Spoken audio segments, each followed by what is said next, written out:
Hello and welcome to Original Soundchat, where video game music is a work of art. On each episode, it is our goal to help you learn about 2 soundtracks from games, as well as the people, stories, and critical tracks behind them. My name is Joe DeVader. And I'm Peter Spezia. We're brought to you by Anonymous Dinosaur and Rhymes with Asia. It's time to appreciate great OSTs and the games that they come from, without getting too bogged down in music theory. Up first this week for our 2 games is 2013's Metal Gear Rising: Revengeance, the troubled spin-off with Zandatsu, now known for its high-powered soundtrack with metal vocals. After that, it's time to mix drinks and change lives with the 2016 game Valhalla Cyberpunk Bartending Action. Welcome back for another episode this week. Great to talk about these 2 soundtracks in particular. I will say I just bought Valhalla, so I'm looking forward to learning more about it. Also bought Rakuen, so it was a good pair of games to buy. Joe, you're convincing me. I think my purchasing habits are starting to lean towards like, what are these games that Joe's talking about, and do I have them in my library? And if not, I should fix that when good deals pop up. That just means I'm doing my job. That's right. Absolutely. That's my goal. So let's start off this week talking about Metal Gear Rising: Revengeance. And Revengeance is always just that weird word thrown in there. It's like, that's not a word, but they certainly like to believe it's one. It's a word in my heart. Yeah, right. Well, this game was developed by Platinum Games and was published by Konami. It was released on February 19th, 2013 for Xbox 360 and PlayStation 3, and on January 9th, 2014 for PC. It's a hack and slash character action game that, Platinum is well known for, that is a spin-off of the Metal Gear Solid series, and canonically it takes place 4 years after Metal Gear Solid 4: Guns of the Patriots. A Wikipedia description of the game says, in this game, players control Raiden, a cyborg who confronts the private military company Desperado Enforcement, with the gameplay focusing on fighting enemies using a sword and other weapons to perform combos and counterattacks. Through the use of Blade Mode, Raiden can dismember cyborgs in slow motion and steal parts stored in their bodies. The series' usual stealth enhancements are also optional to reduce combat. And yeah, that sure sounds like that game and its gameplay in a nutshell. I remember seeing previews of this game, and the Metal Gear community was just like, this looks awful. This is not Metal Gear. This is the worst. And boy, that's the most I've ever been proven wrong in terms of a video game ever in my life. Yeah, so you've played this one then?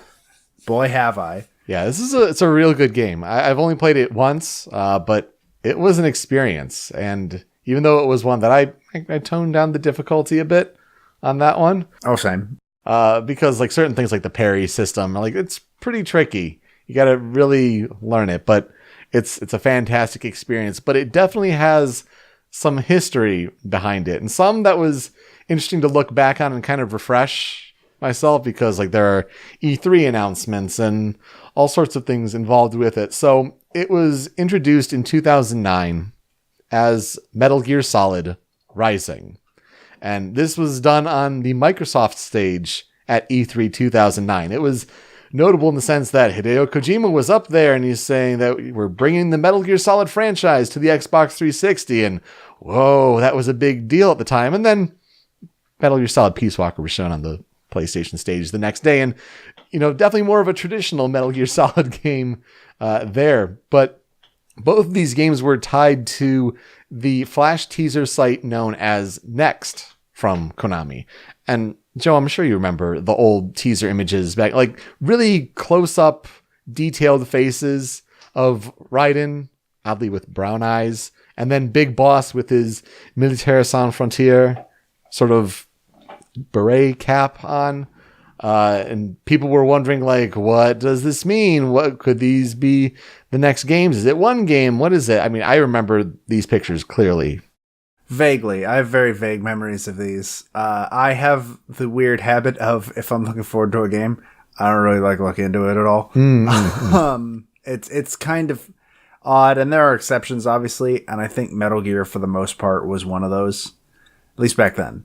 Okay, and that totally is fine. I just don't find it reasonable for myself to go on a media blackout, so I can't trust myself to do that for sure. It's not so much that I go on a media blackout, it's more that I don't make the effort to go looking for stuff for the most part.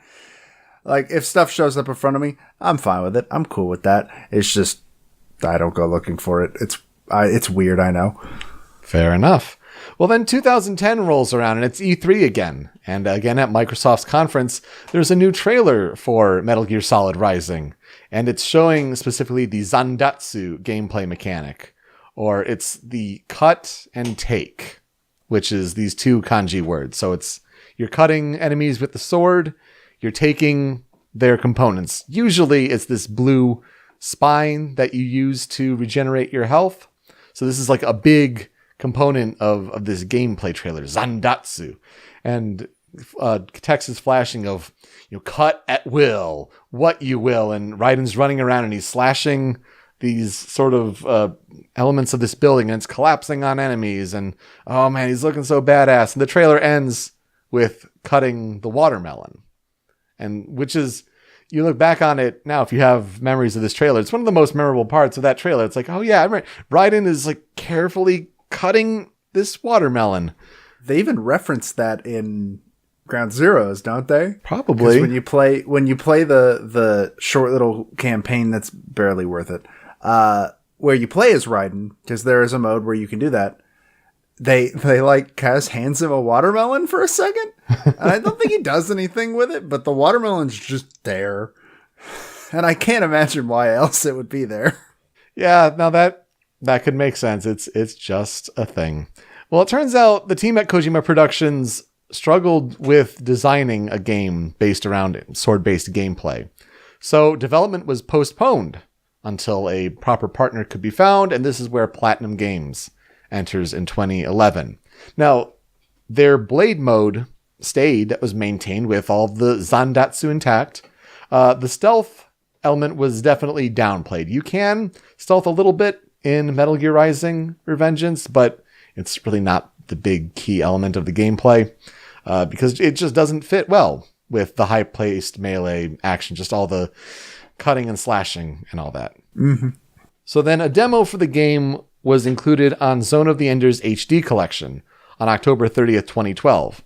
And what we'll touch on in some of the 5 critical tracks here is that some of the music had demo or beta versions in there. So it's interesting to consider. Just put a pin in that. We'll come back to that later.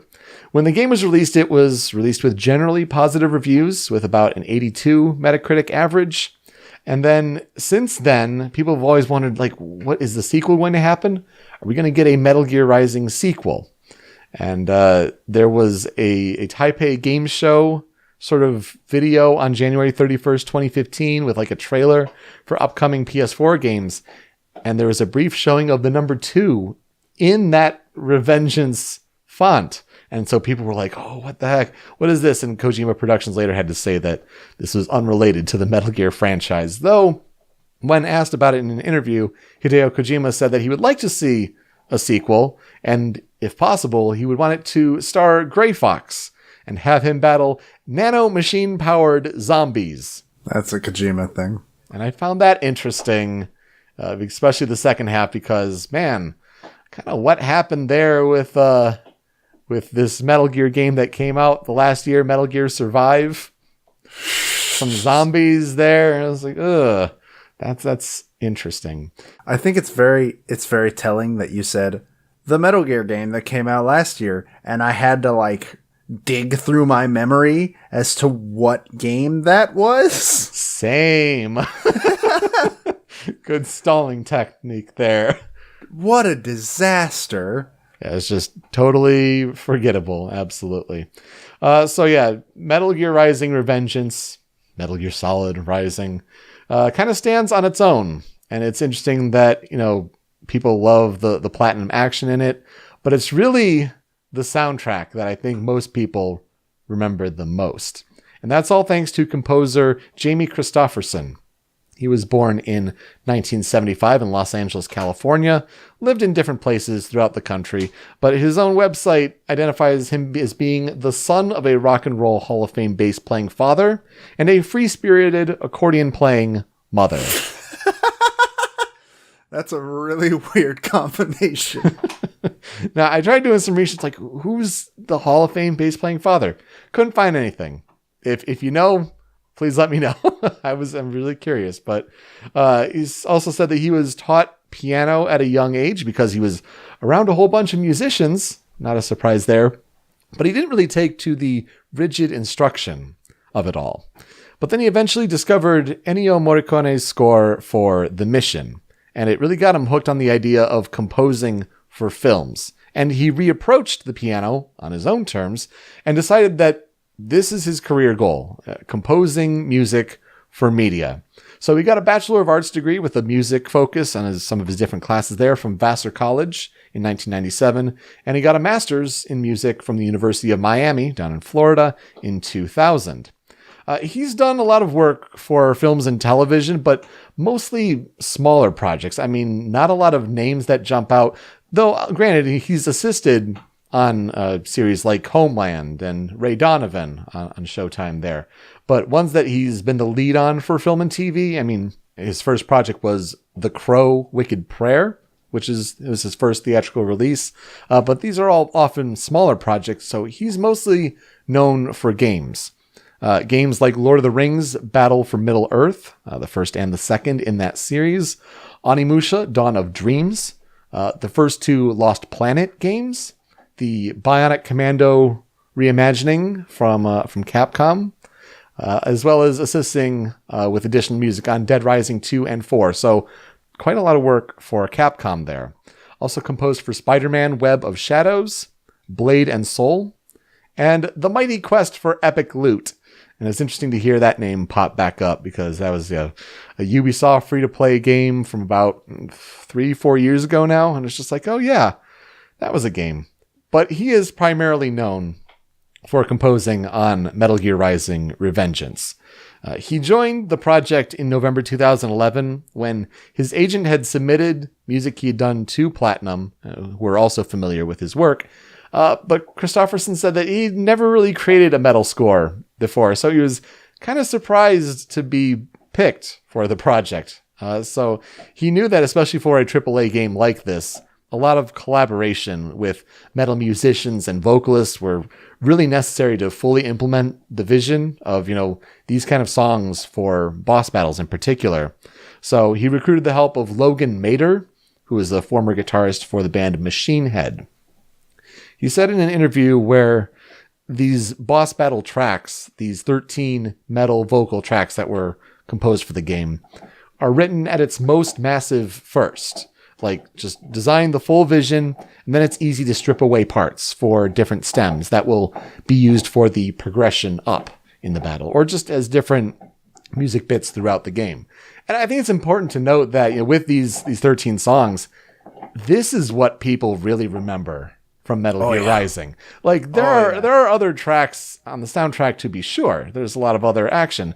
There are a couple vocal tracks here and there, like when Raiden's in Denver and he's battling police. Like, it's a vocal track and it's pretty good, but like when you tell people like, hey, that Metal Gear Rising soundtrack, and everyone's like, oh yeah, it's the best, right? They're talking about these boss battle songs. So I just wanted to point it out there. Like, we'll be talking a lot about those songs, but yes, the soundtrack otherwise is very good, but there's something real special about these. Very much. I think that this game, specifically in terms of the bosses and the vocal drops and all that, it's some of the best sound design I've ever heard in a video game. Mm-hmm. Just in general. And it's really all about the vocal hits when they come in. And we talked last week with Devil May Cry, and, at this point of this release, Devil May Cry 5 is out. And there's all the talk of like, yeah, the music scales up, adding instruments on top of the stems and all, based on how well you're doing in your combo. And I think it's, you mentioned it's kind of definitely taken inspiration from this soundtrack. Because there's an instrumental version going, and it's an epic song for sure. In the first couple stages of the boss battle. But when you're getting to the end And it's usually when Raiden can use the blade mode to inflict really serious damage, or it's like the final hit to go. The vocal hit drops, and it's just incredible. Very much so. I replayed the game just for that. Because I played up to getting to Mistral. Mm-hmm. Which is really early, yeah. And then I was like, oh, I didn't want to replay the whole game. I just wanted to fight Mistral again. But I think I'll play the whole game anyways. Yeah. Absolutely. It's a really special feeling when it happens. And yeah, you may be listening to this before, after the show, what have you. And it's like, oh yeah, this is good stuff. But trust me, in game, it's really something special. Oh, it's so cool. So I found it interesting that Jamie Christopherson had like descriptions of like the bosses. He had names. He had some concept art. Later, he might get, some video of the fight to write lyrics to, as for a song writing purpose. And so, like, all of these songs have lyrics that are really well tied into these characters. And a lot of that work was started from Kojima's and Kojima Productions time, because Kojima wasn't really involved on Rising per se. He was mostly focusing on Peace Walker, but it was still Kojima Productions, and they had some fundamental work done. So like some of that was carried over. As far as some favorites of Christopherson's, he likes It Has to Be This Way, which I think a lot of people do. Like, that's the final boss. It's really special. Though he notes that Rules of Nature and I'm My Own Master Now were probably among the first that he wrote. When he noted another song that he was particularly proud of, he mentioned The War Still Rages Within. The war still rages within.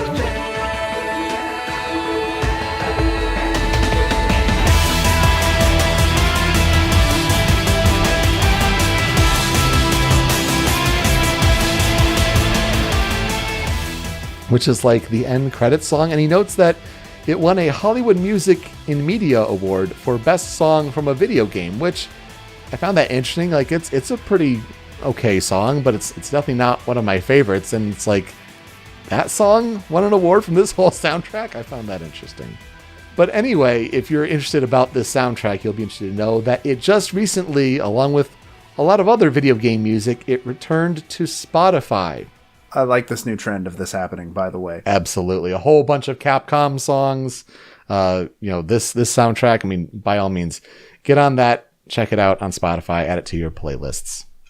So let's get to the 5 critical tracks for this game.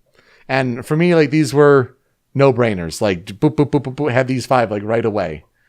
And so I put them basically in order that you hear them in the game, as far as boss order. So we have to start with Rules of Nature.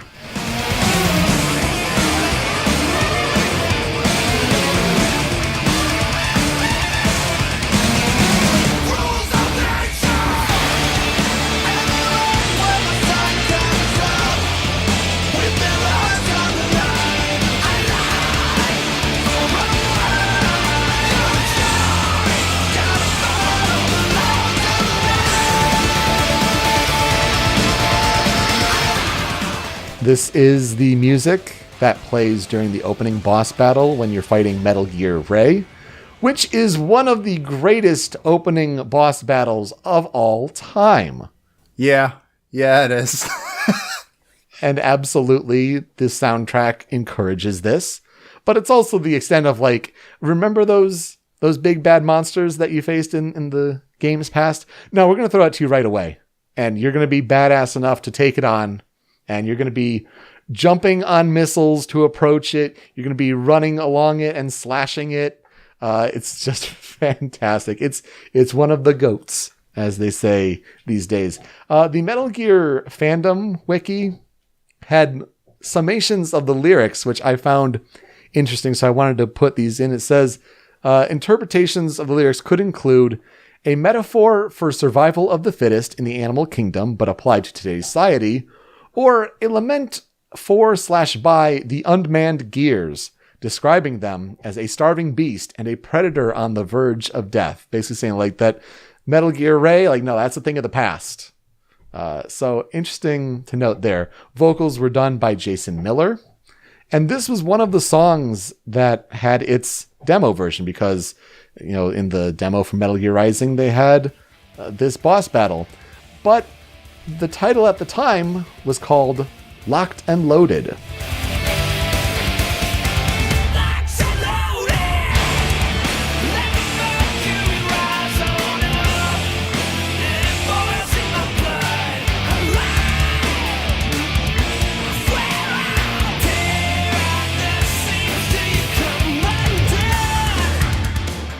But Joe, still, I think out of any song that you play to give people a sense of what this game's sound is like, Rules of Nature is the song that you play. Because like those 3 words and freaking scream it. Oh, Rules God, of yes. Nature. Like it just brings back so much. This is one of the 2 songs off the soundtrack, one of 3 songs off the soundtrack that I regularly listen to at work. Mm-hmm. And boy, it's hard not to just like scream, scream Rules of Nature out loud in the middle of a church, which is where I work. But I would agree that this song, not only like in game, just sort of, oh, this is the kind of game this is. That whole boss fight, that whole sequence mixed with this song and the vocals drop, even though this is the shortest vocals drop of any song on the soundtrack, I believe, with like, it's just the last, minute? Pretty much. And it's the last hit of the battle, basically, so. And it's just, oh, this is the kind of game I'm playing. All right, I'm down. This is the selling point for most people. Yeah, it's so darn good. It's amazing. Critical track number 2, let's go A Stranger I Remain.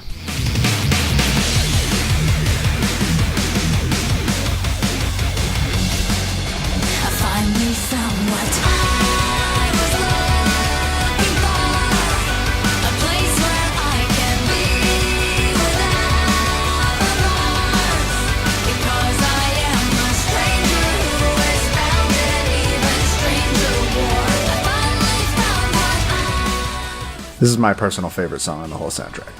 I think if I had to put it up there, I think this might be 2. Like, it's really high up there. I'll note for these next 4, Logan Mader, the bassist from Machine Head, as mentioned earlier, helped write the lyrics to these. So the next 4, just put that credit out there. But yeah, I mean, this is the battle against Mistral. And the lyrics talk about a constant stranger who can only consider the battlefield her home. I mean, you love this song a whole lot. I know this had to be on there for you. Oh yeah. Yeah. This is the moment that I really, really took to loving this game. I remember hearing about it the first time because Ben, my roommate, he mentioned like, so there's this one boss fight that does something really cool with lyrics, and I think I love this game. I was like, it can't be that cool. And like, Rules of Nature is really cool, but A Stranger I Remain and the Mistral fight is like built around when you get the momentum of the fight on your side, when you are the one that you have full control of the fight, and Mistral is just sort of struggling to even get a hit in, and now she's starting to get serious, and you're getting serious, and then the vocals come in, and that whole sequence is just so cool. It really is the best. And this song makes it. Yes, it is. It is so good. The vocals are by Free Dominguez.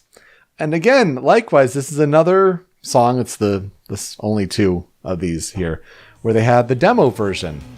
This was called Here I Come. And with the blood of a dying star above, my true aesthetics unwinding, and I'm about to come undone. So don't let me become the one you love, 'cause I'll just take your blood. See, I had no idea that these demo versions were here.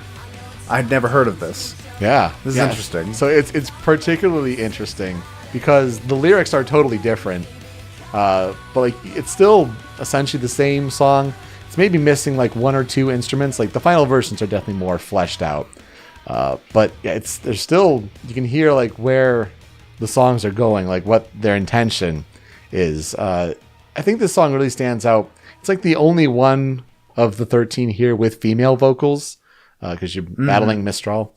But yeah, I guess, like you said, it's in the context of the battle, it's one of the best chorus and vocal drops, and it just really highlights that element. It makes it really one of my favorites for sure. Like I said, it's the boss fight that when I get to it and I finish it, I'm like, I'm satisfied though. Like, I'm good. The game could end right here and I'm good. Maybe, yeah, but you still have plenty more to go.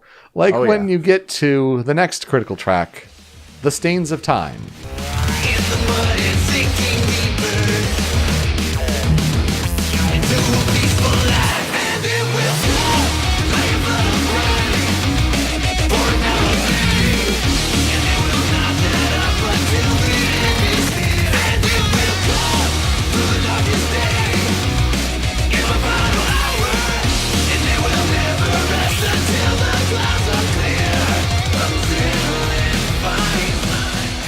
This is the battle against Monsoon, which is among the more difficult battles. So the lyrics depict a storm that washes away all reasons for fighting and hope for a peaceful life, and only allows for hatred to remain. The vocals are by Kit Walters, and this reminds me of Sum 41. I think of that band whenever this song plays. I don't know why. But it definitely stands out because it's the fastest tempo of the 5, and like it goes hard. So I think my feelings on this song are poisoned by the fact that I don't like the Monsoon fight very much. I'm not a big fan of it. Yeah, that's fair. I think it's my least favorite boss fight in the game. Not to say that I think it's bad. It's just I don't look forward to getting to it. Right. But like this song is still like really, really good. It's unfortunate that it's connected to a boss fight I'm just really not fond of. And that's fair. But yeah, it really drives fast, and like that, the intro is intense, and it really, really goes. It had to be on this list of 5, I think. Oh yeah, I agree with you on that. Number 4 critical track, we're going to go with Red Sun. Find the peace within ourselves. No need for a cure. When the wind is slow and the fire's hot, the vulture waits to see what rots. Oh, I'm ready. All the scenery, this is nature's sacrifice. When the air goes blue with the brisk attack, the reptile tail ripped from its back. When the sun sets, we will not forget the red sun. Man, this song, it's against Sundowner, and he's a jerk. He's like the biggest jerk. He's like Yeah. a comical level of jerk. Yeah, he's a super jerk. So it's good to beat him up to this song. Though his final stage of the battle ends with like a different song, and it's not a vocal one. But it still uses like the vocal hits really, really well. This is when it has like the lower tuned key, and it has like a really good groove. The build up to the chorus drop is fantastic. The lyrics describe the technical and visual transformation of the environment suffered by the exploitation of natural resources and contamination by humans in order to obtain more and more. And yeah, that sounds about right. Yeah, that's very Sundowner, I think. It's just all about more and domination. This song, it's among my favorites, but like I wouldn't put it as high as some of the other ones, but it's still really just top notch. There's this weird gap between like Monsoon and then I think there's bits and pieces that I'll remember, and it's weird because I've played this game twice and it's not a long game. You can beat Metal Gear Rising in what, like 4 hours, 5 hours? Yeah, I'd say 5 hours is a good estimate. It's not long, but like there's these little gaps where like I don't remember anything. I sort of remember how the Sundowner boss fight goes, but I don't remember how the lyrical drop goes or anything like that until you like it's just this weird gap between that and The final, yeah. between the final boss with one little spot dropped in there that I do kind of remember as well, but yeah, it's weird. Yeah, that's a good point. Vocals also by Jason Miller in this song. Have a good affinity for this song, but we gotta wrap up the 5 with that final boss song. It Has to Be This Way.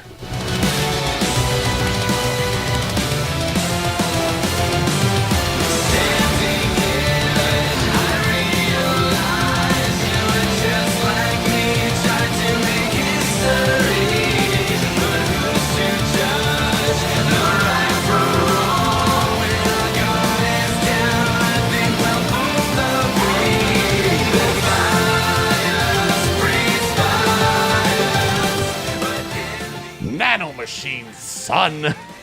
One of the best final boss fights that has ever been. One of the stupidest final boss fights that has ever been. I mean, don't you know that Senator Armstrong played football at Texas? College ball. Yeah, college ball. Oh, it's the dumbest boss fight just ever, and I love it. It leans so hard into some of the dumber aspects of Metal Gear, and I think that was such a good idea. Mm-hmm. And it's implemented so well. Yeah, the song's really good. It's also interesting that, people point out that like on normal difficulty or harder difficulties, like this is like, oh man, this is like one of the hardest final bosses in years. It's a really long battle, and you and I are sitting here like, it wasn't that difficult. Sure, it was maybe harder in the context of the game, but it was fine. There are certain parts of this boss fight that I could see that even on easy. I'm not very good at it. If I remember correctly, it's been a couple years since last time I replayed Rising. But if I remember correctly, there's like one or two parts where I just can't wrap my head around it for some reason. And so it's a miracle I've ever beaten this game. Well, the lyrics for this song are the personal admission, almost an apology, that the singer and their opponent have to fight against each other, even though there's little fault of their own or even any real reason for fighting, as violence begets violence. Vocals are by Jimmy Gnecco, and I really think like this is probably the best instrumental just on its own of all of these songs. But like really, this is like what all final boss themes should aspire to. Like the battle is great. The song is excellent to match it. It's just a perfect fit. So tracks that are on the cutting room floor. Joe, let's have you go first. What song do you have here? So I've only got one because the actual track of This Is on My Cutting Room Floor, this would be on my top 5, is actually on your cutting room floor already. So, but I wanted to bring up The Only Thing I Know for Real.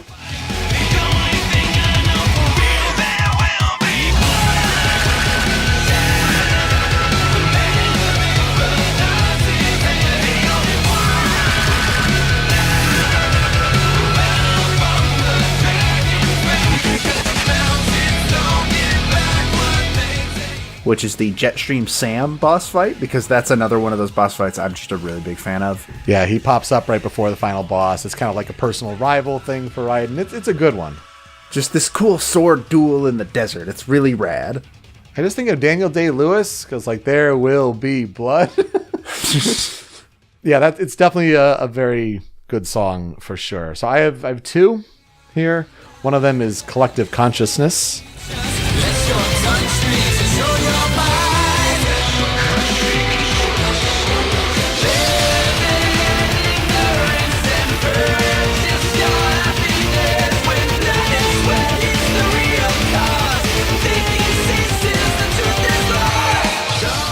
Which is the song that would have been on my list had I made it. I love this song. It's a really, really good song. It's against Metal Gear Excelsius. Again, another one of those like end game boss songs, and it's very, very good. I like it a whole lot. I also wanted to throw in on there because it's from the Blade Wolf DLC. It's like the final boss there, so not a lot of people know it, but the song rules. It's The Hot Wind Blowing.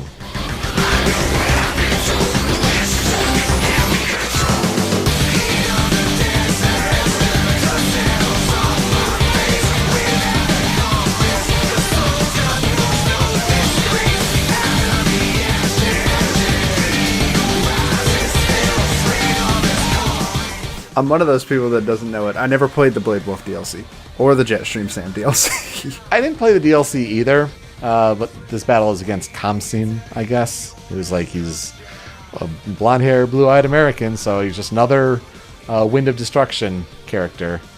But this theme rules. It is really good. I just didn't want to put it in the 5 because, like, for me, like those 5 were just like really definitive for like the progression of bosses in the game. And the songs ruled, but this one is like, don't sleep on The Hot Wind Blowing. I think we both kind of made it pretty clear what we'll never forget about the game is when the vocals drop in the boss battles here. 100%. It's such a special feeling moment that like it's worth. The gameplay is is good. Don't get me wrong. It's worth replaying the game for that. But this is like generally why you're replaying the game. At least if you're not as good at platinum games like we are. Yeah, pretty much. And I think it's important to note that if you are interested in playing the game and you don't want to spend any money on it, depending on what your different game memberships are, from March 16th through 31st, Metal Gear Rising: Revengeance will be available as a free game on the Xbox Live Games with Gold program. So if you're an Xbox Live Gold member from in the second half of March there, you can get this game and play it for free and see what we mean by these epic vocal soundtrack drops. But as we transition to the next game here, we like to highlight a cover, whether it's on YouTube, OC Remix, what have you, of a song from this soundtrack. And it was interesting to find certain soundtracks here. I found like one that was like a kazoo version. I was tempted to do that. Wait, was that from Suko G? Oh, it might be. I'm not sure who it was from. But yeah, kazoo versions of different Metal Gear Rising songs. But then I found this one that I think it just rules. It's a great interpretation, a killer voice on this one. It's an acoustic cover of Rules of Nature by Ken Ashcorp. Give it a listen, and we'll be right back. Getting close to its last breath. Rules of nature. And the run when the sun comes up. With their lives on the line. For a while. Gotta find. So let's switch gears. Metal Gears! Mix lives and change drinks. We're going to talk about Valhalla Cyberpunk Bartending Action, which is a game that I love. And originally I was going to hold off until it released on Switch and PS4, but I don't know when that's going to be. They said Q1. Now the Wikipedia article doesn't say Q1 anymore. I can't find any source of information as to if it's still coming at any point soon. So let's just do it now. Before people start typing Valhalla in their Google search bar, the way the title is noted is unusual. I think that's worth mentioning. It is VA-11 Hall, Hall, -A, and that is to signify that, well, let me get into it. This game takes place in a dive bar in a cyberpunk city called Glitch City, and it is located at the location VA-11 Hall A, to which the bar is called Valhalla. And I think it's a very interesting way of doing the naming. I really, really like that. So yes, it's got a very odd name. So just a heads up if you're going to Google this game and try to find it. Though, honestly, if you just search Cyberpunk Bartender Action, you're going to find it. Yeah, I can't think of too many other games that do that kind of gameplay. But you play as Jill, the bartender at this dive bar, one of the bartenders at this dive bar, and people just come in and you make their drinks and they talk to you. That's the whole thing. It is a visual novel. It is made by Venezuelan game studio Sukaban Games, which is interesting. That's a country I don't think I've done research into games from before. It's just this really cool thing where it used to be games came out of Europe, they came out of Japan, or they came out of America. And those were the three places that made games. And over the past, 5 to 10 years, we've seen this shift of, Brazil has a really big games market. South America is, really coming for blood on that. And I think that's awesome. I really like that. Australia, with Hollow Knight. Yeah, it's crazy. Hollow Knight was made by 3 people in Australia. Yeah. Side note, 3 people made Hollow Knight. And Silk Song, the sequel. Yeah, that's insane. But so they're Venezuelan, which I did not know before looking into this game, so that's really awesome. And the original concept was actually part of a game jam. Now, for anybody that does not know what a game jam is, basically what that is you give yourself a very limited span of time, usually about 24 hours or a week tends to be how long game jams go. And you make a game. You make everything for the game. And you just see what you can make within that very, very limited span of time. And they specifically made it for a cyberpunk-themed game jam. And decided, wouldn't it be cool if like all of the characters in a Cyberpunk game, like say Deus Ex Human Revolution, or in a Cyberpunk setting like say Blade Runner, all of the characters that you see, all the side characters, they have their own stories, they have their own struggles, all of that. What if we had a game where they just went to the bar and you as the bartender talked to them about those stories? And that's such a neat concept, and I really, really like that. And they bring up in some of their development talk that, like, a video game is the only place where that kind of story could actually happen. Where you're not the hero. You're not trying to save anybody. You're not fighting some corrupt technocratic empire or something. You're just a bartender. And people are just coming in to get a drink and talk about their troubles. And overall, I'm just a sucker for stories involving bartenders in general. It's like Catherine. It was a really interesting culture to like dive into and kind of explore further. It's a really fascinating premise. Oh, 100%. Like, the idea, I mentioned this in the Catherine episode as well, like, the idea of a bar setting is just really interesting to me because real bars aren't like fictional bars, and I don't like going to real bars, so fictional bars are cool. But the most interesting thing about Valhalla, by far, is the fact that it is a visual novel with absolutely zero dialogue options. None. The way that the branching story happens depends on what drink you serve to the customers.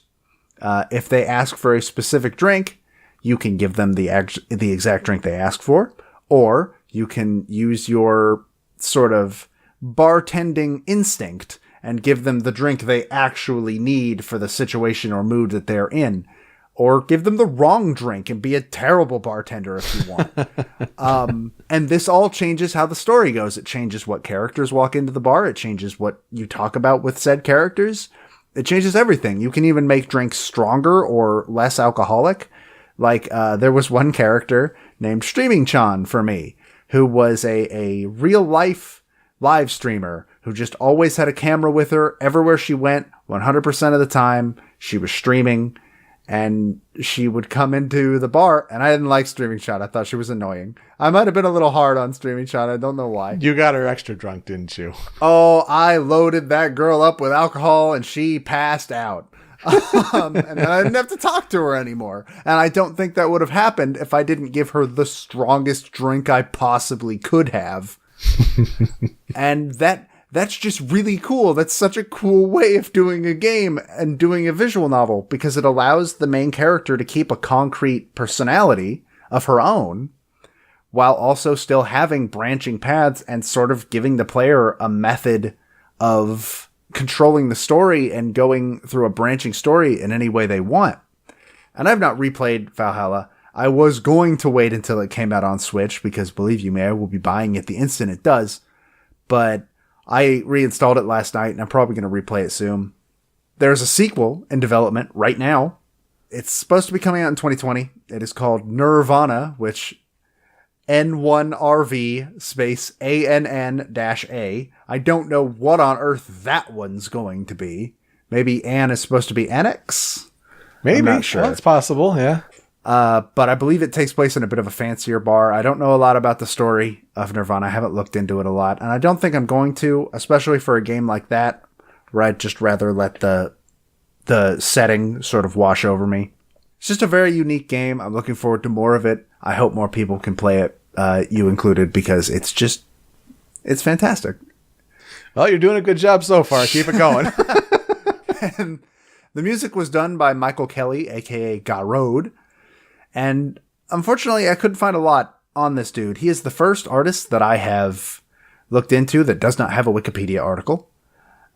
Nor does he have like any other website that details his career. He does have a Bandcamp page and one single interview that I could find where he talks about his sort of upbringing. Well, it's tough for the SEO when you're named Michael Kelly. It's not the most unique name out there, but Garrod, unfortunately, also didn't bring anything up, which is what he's that on Bandcamp. I did find out there's Bandcamp that he is based out of Alabama. Oh, cool.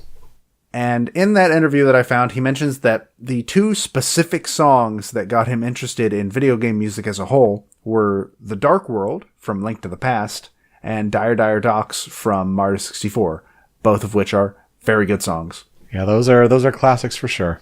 He also cites the Wave Race 64 soundtrack in general, as well as Final Fantasy and Shin Megami Tensei he was a big fan of.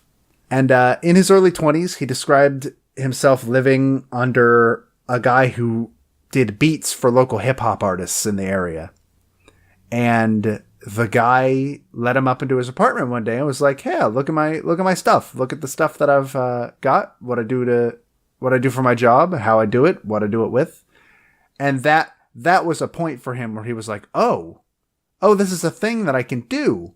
Because up to that point, he had pictured like a composer is somebody that works out of a super like fancy studio, and they've got an orchestra at their beck and call. And anytime they want to try something, they're just like, "Hey, you violinist over here, play for me." And it was like, but here was this guy making music in his apartment with just stuff he bought off the internet. It was like, oh, this is a thing. And that's really what spurred his dive into composition in general. And he didn't have any formal music training whatsoever. He taught himself how to play piano and guitar by playing video game music by ear.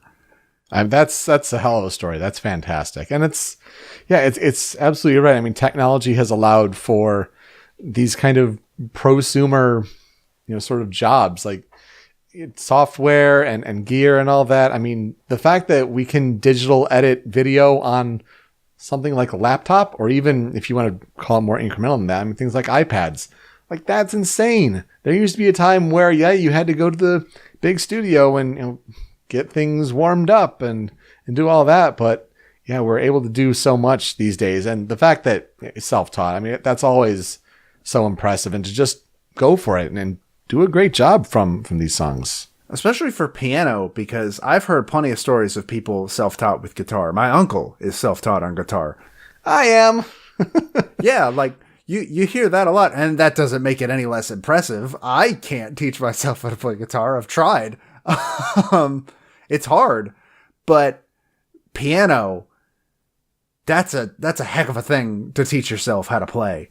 Absolutely. Like, damn. And he claims that the exact moment that he decided he kind of wanted to compose for video games was he heard a fan-made piano collection based off the music in Final Fantasy 13. Oh, nice. And was like, you know what? Yeah, I think I want to do something like that. And Valhalla was actually his first project. So his discography goes, Valhalla, of course, was his first big video game project, like I just said. He's also got a non-soundtrack album called Blue, which I have not heard, mainly because I had never heard about it before researching God Road. So I'm probably going to check that out because I very much like his music. He contributed to some of the music in Y2K, a postmodern RPG. Okay, yeah. Yeah. And he did the music for a game that is coming out on April 25th of this year that I had not heard of, and now am probably going to check out when it comes out. It is a survival horror game called Yuppie Psycho. That's quite the name, wow. It describes it as a new job survival horror. Okay, all right. So I am interested in that, and will probably check that out when it comes out. So maybe you'll hear about good old Michael Kelly again later on in this show's lifetime. Who knows? As for the soundtrack, I do want to point out that unfortunately my one big issue with the game, my one big beef, is the way it handles its music. Because while its soundtrack is very good, nothing is connected to a specific moment at all. The way that it handles the soundtrack is there's a jukebox in the bar, and you unlock music as you go, and you just set up a playlist. And you can edit that playlist at any point in the night. But you set up a playlist, and that's the music that plays, regardless of what's happening. Which I get on paper, I understand. Because it gives it that's how real bars work. That's how a jukebox works. The music isn't matched to what's happening in the bar. It's just playing.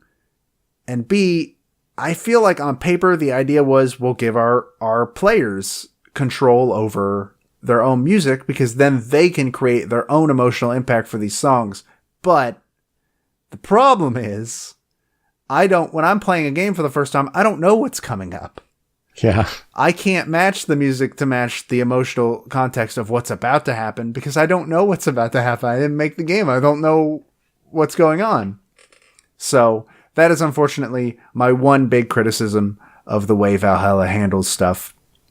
I just don't really like how it works the music. Not to say the soundtrack is bad. It's a very good soundtrack. I wouldn't be talking about it on the show if it wasn't. It includes a lot of influences from stuff like Vaporwave, apparently, as well as a Japanese jazz artist named Kenji Kawai, whom I've never heard of, and Shoji Meguro. There's a lot of Shoji Meguro in there. Yeah. Which is really cool. Apparently, Kelly was described in one of the interviews that I read of the developers of the game. They described Kelly as, he's a really, really, really big Shin Megami Tensei fan. And so they mentioned Meguro by name quite a few times when Garrod is talking about the music. It's interesting because when I heard this music for this game for the first time, it made me think Ace Attorney mixed with Hotline Miami. I could see that. Which is, I thought it was a pretty fair assumption. But now you bring in Meguro, yeah, I think that's probably fair. But we're talking like instrument palettes and things like that. So he became involved with the project simply because he needed something to do.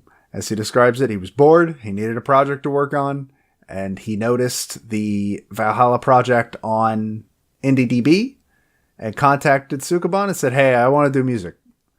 And I said, oh yeah, we've heard of you. We've heard your music. We've seen your music and everything. Oh, dang. Let's work together. And just like that, he was doing music for Valhalla.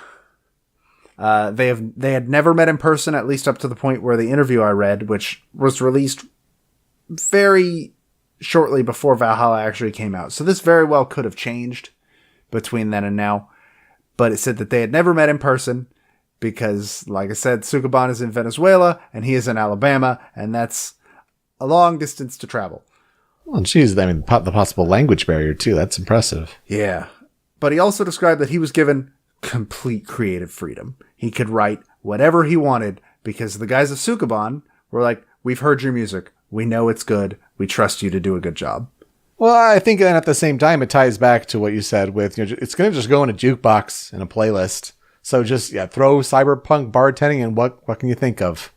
What styles work? I mean, that helps ease not that it's still difficult to create the vast swath of music that he did, but there would have been certainly a trickier element where it's like, all right, there's this element. We're looking for this kind of mood. No, this doesn't match what we're looking for. Like, didn't have any of that back and forth necessary, I would imagine. So the thing was that he was given a general setting. He was given the general story, and he was told a little bit about the main character. And that's all he got. That's all the information he had for the most part. And he said, like, this was kind of a double-edged sword in that it gave me all this room to experiment and I could do whatever I wanted. But it got really hard because I kind of just got shoehorned into just writing general situational music because I didn't know what I was writing for. And it turned out he wasn't really writing for any moment in particular. I think, that translates very easily. I can see the very clear line from point A to point B on that. Also, he does mention one song by name that is not on my list. Sorry, Mr. Kelly, if you're watching. I'm not a massive fan of this song, but he does say that he is particularly proud of the song Believe in Me, Who Believes in You.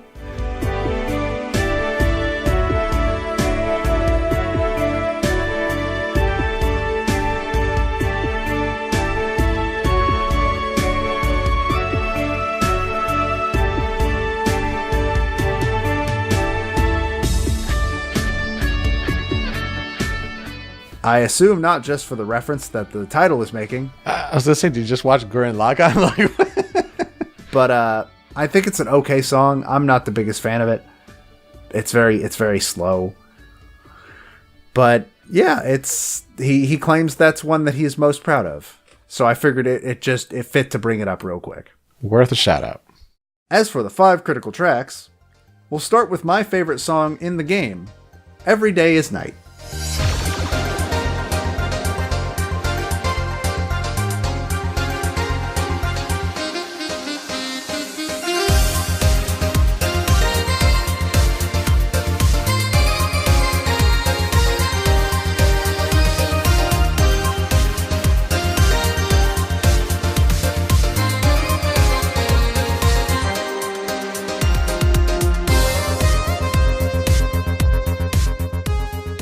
Now, Every Day is Night is, like I said, 100% my favorite song in the game, to the point where there's an achievement in Valhalla of fill the entire playlist with one song. And guess what song I got that achievement with? Ding, ding, ding. This one. I don't know why I like this one so much. It's just, the intro is so catchy. The saxophone is so cool sounding. It's just a really cool little jazz piece that I really, really like. And it feels very fitting for the general setting of Valhalla. It reminds me of, if anybody has played Yakuza 0, some of the music that plays in Majima's Hostess Club and Club Sunshine. Yeah, I can see that. So that's a very, not a similar setting, because like Dive Bar, Hostess Club, not really comparable, but I don't know. It's got that feel to it to me. It's got a fun energy. I like it. I'm a big fan of this song. Next up would be, and I apologize, these are going to be very short sections probably, because again, I don't have a moment that I can attach these to, which is the big drawback to talking about this game. But I'll persevere, because the next song is Your Love is a Drug.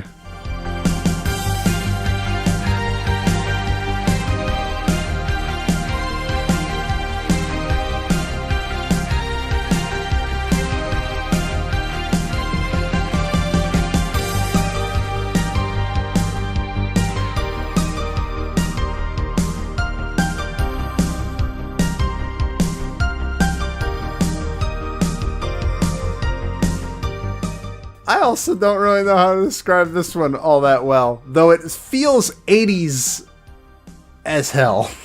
Yeah. I can feel the 80s on this, I think. I don't know. I wasn't alive in the 80s. This is just how I assume the 80s sounded. Sure, I'd pass that, yeah. And just overall, it's just more piano. Again, you all should know this by now. It's been, 7 episodes? I like piano pieces a lot. So this fits in with that, I think. After that, we've got Good for Health, Bad for Education, a song almost put on here just for the name alone, but not just for the name alone.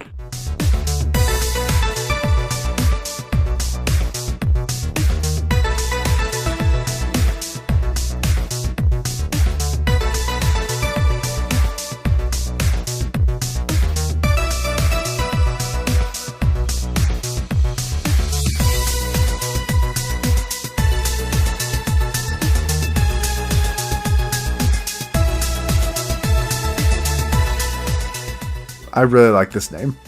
It's a good name.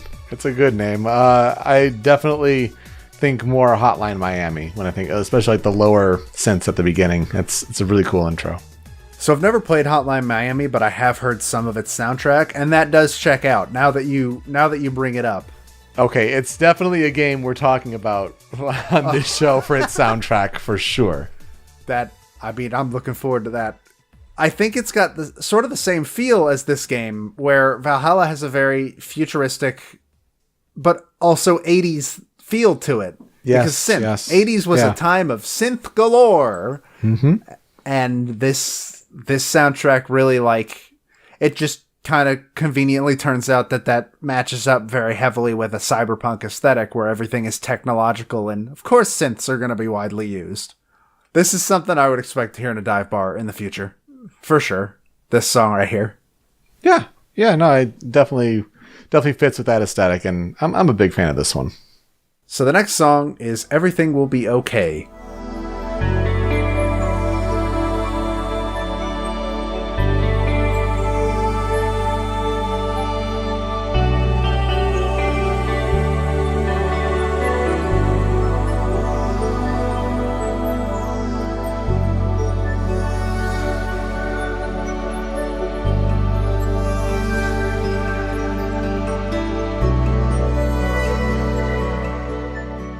I consider it to be connected to two very emotional scenes in the game, even though I don't think they actually play there. They might, and I just don't remember it.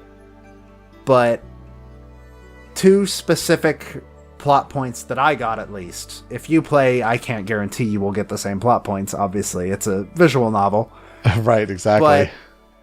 But one of them is directly connected to the quote-unquote good ending, and I only know it's the good ending because I got the achievement for getting the good ending.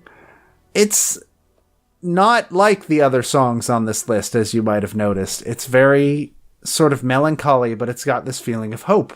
Because yeah, everything will be okay. Mm-hmm. It is definitely subdued. You're absolutely right. And it's not as heavy on the synths, but yeah, it's slower, but yeah, it's optimistic. And I apologize for my dog. That's ridiculous. Yeah, it plays specifically during a part that's very connected to the main character's backstory, who she has a very tragic backstory. Not tragic in like her parents were killed by the technocracy. She hasn't had a great time in roughly the same way that like a lot of people her age and our age have, which is sometimes life just ain't the greatest in this span of time in life. So I think this is a very good song, especially because in a game where nothing is connected to any scenes, I still associate this with a specific scene. And I think that's just kind of cool. And that shows the power of the song, absolutely. After that, we've got Digital Drive.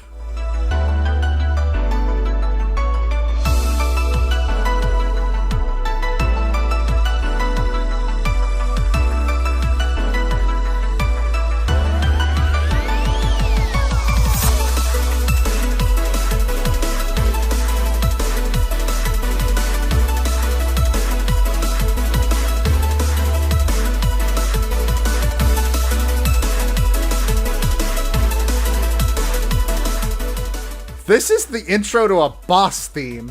It's not, but it sounds like it should be. The title reminds me a little bit of Kingdom Hearts, actually. A little bit. Yeah, the music a little bit too. You're right. It does sound like it's a really intense battle coming up. And my dog agrees. It's like he's rocking his head back and forth. Head banging, baby. Head banging for the dog. You know, it's really intense. It's really cool, and I'm digging this one. But yeah, it's totally different, and it shows the range of songs that are designed for the game. This makes me want to hear how Garrod would do in an action game. I want to hear him score an action game now, just for this song. It's a really cool song, and just completely different from everything else. Again, like this soundtrack has such a cool range to it. And again, I'm really sad about the way it handles music, but the fact that it doesn't do anything to like kneecap its own soundtrack, even with that, so cool. So let's talk about tracks on the cutting room floor. You got a few here. I do. I have 3. Man, putting together these 5 was hard. I like so many songs on this soundtrack, and the added difficulty of, but I don't associate them with anything except for Everything Will Be Okay, just made it really hard. But our first one is Snowfall.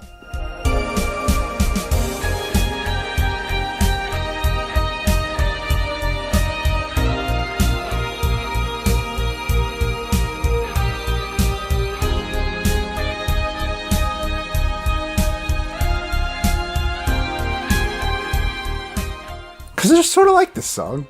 Yeah, it doesn't help that like these 3 are like also just pretty different. Again, it's a very wide range when you just kind of have free reign and free birth. Yeah. Yeah, like this is definitely, it fits the name Snowfall. It's a good song. I could definitely see it being like a snowy scene in the middle of a cyberpunk city. It fits very well. Hopefully not in the bar though. Not in the bar. That's where the Shiba with sunglasses goes. I've said too much. Next, you've got Arene.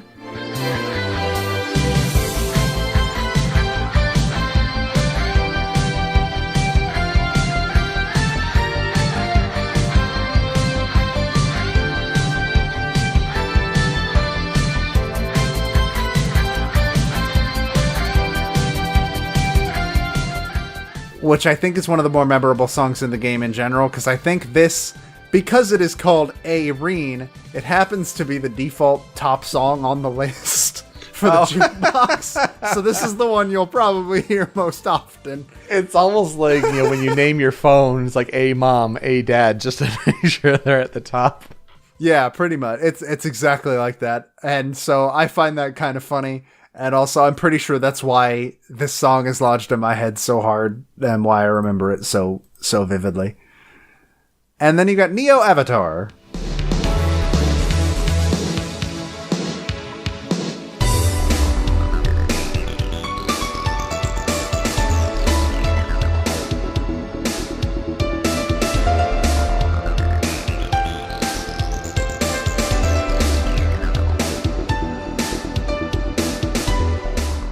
Which is just this chill hanging out song. A fifth of Valhalla involves you are earning money for Jill so that she can pay her bills, which are directly tied to the good ending and the bad ending.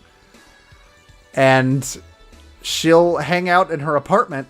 I don't think that this song is tied to that, but it sounds like it should be. At the beginning, at least. Later on, it sounds more like something you'd expect to hear in a bar. But I think that's why I like that song so much. So what'll I never forget about the game? Just its unique method of doing story. That's such a cool idea. Like, you say it's a visual novel. Oh, that's... Alright, I've played a billion of those. But there's no dialogue options. What? Yeah, sold. I want to go play it now. like right now. It's very cool. It's a very interesting idea. I'm probably going to replay it at some point soon. If I had time to stream it, I would absolutely stream it. Like, I love me some visual novels. I've played a whole lot of them, but I haven't played anything with no dialogue options. So yeah. I'll be interested to share what I get and what you got. Definitely keep me posted. I'd be very interested. Unfortunately, I think there's only 2 endings, but every character has their own ending to an arc, and you don't necessarily get all those on one playthrough. That is 100% dependent on how you treat that character specifically. So it's, I don't know. This game's very unique, and I'll never forget that. And it always helps when you have a great soundtrack to back it up. I know when I played through Katamari, like, knowing these songs beforehand really helped enhance the experience, and I would imagine it'll be the same for this as well. So Metal Gear Rising Revengeance and Valhalla Cyberpunk Bartender Action. 2 great games, long titles, but most of all, excellent soundtracks to be sure. Well, that'll do it for this week on Original Soundchat. You can find us on our respective Twitter accounts. I'm at Pete Speakeasy. Joe is at The Dobaga. The video version for Original Soundchat is over on the Rhymes with Asia YouTube channel. And the podcast version, so you can take us wherever you go in MP3 form, in your car, at work, all that good stuff, that's over on Anonymous Dinosaur at anondino.squarespace.com. Find us on Apple Podcasts and Google Play, of course, to subscribe to that feed. But if you want to give us feedback or recommend songs, soundtracks, anything for us to cover, that's over on our social media at Soundchat OST. Joe, let's play us out. So for my final song, my remix, it is from Family Jewels, who has come up in the past for other games. I think it was for Catherine. It was for Nier Automata. Nier Automata, yes, all right. I mean, great guitarist, for sure. He did a guitar cover of Every Day is Night, and it's just really cool. So please enjoy that. Thanks for listening. We'll see you next time on Original Sound Chat. Take care.